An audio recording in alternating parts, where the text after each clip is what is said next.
Greetings to everyone out there and welcome back to Around the Clock. Alright everybody, with all of the reports on the internet right now claiming that Nintendo has changed their plans to releasing the Switch 2 in 2024 to now delaying it to 2025, well, it looks like they have made some big changes to the 2024 Switch lineup. Now, I have a bunch of sources to go over, so let's get into it. My first source comes from Zippo, and I know a lot of people don't like Zippo, but I think it's very important to listen to what they have to say here. Now, they have this article that states, yes, Switch 2 has been delayed to 2025, and they go on to say, sigh. To say the last few days have been incredibly deflating is a massive understatement. We were this, and I mean this close to having the Switch successor officially announced. Unfortunately, reports from the major trades have confirmed that the system has been delayed until next year. Those are unfortunately accurate, and that means we're dealing with yet another year of dusty old Switch. It's really disappointing, but these types of things just happen. Some of Nintendo's launch window games apparently need more time, and I'll always support game developers taking all the time they need. Game development is hard, guys. This also means every Switch 2 game I have told you folks about will obviously have to be pushed back as well.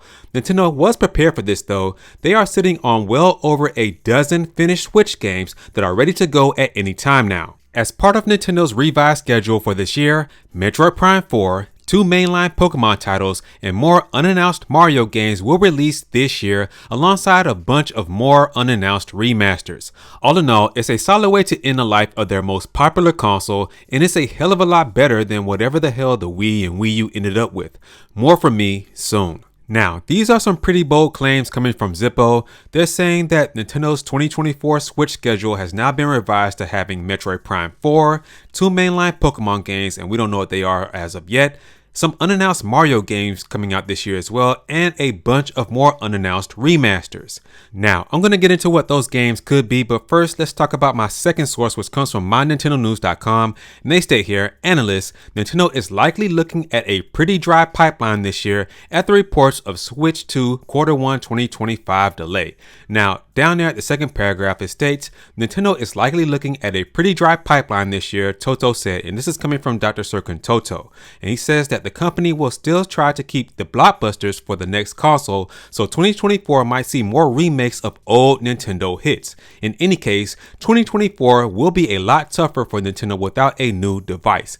Now, Dr. Serkan Toto is saying the same thing as Zippo is saying here, that hey, for 2024 with the Switch that's out on the market right now, more remakes / remasters of old Nintendo hits will be coming to the Switch console. Now, let's move on to my third source, which also comes from MyNintendoNews.com, and it states here, Jeff Grubb says he had heard of a big Metroid marketing campaign set for May of this year. And he mentioned this in one of his latest podcast episodes, and with now Zippo stating that, hey, Metroid Prime 4 is releasing in 2024, which is a bold claim again, man, that's very bold. Hey, is it possible that this marketing campaign will include Metroid Prime 4?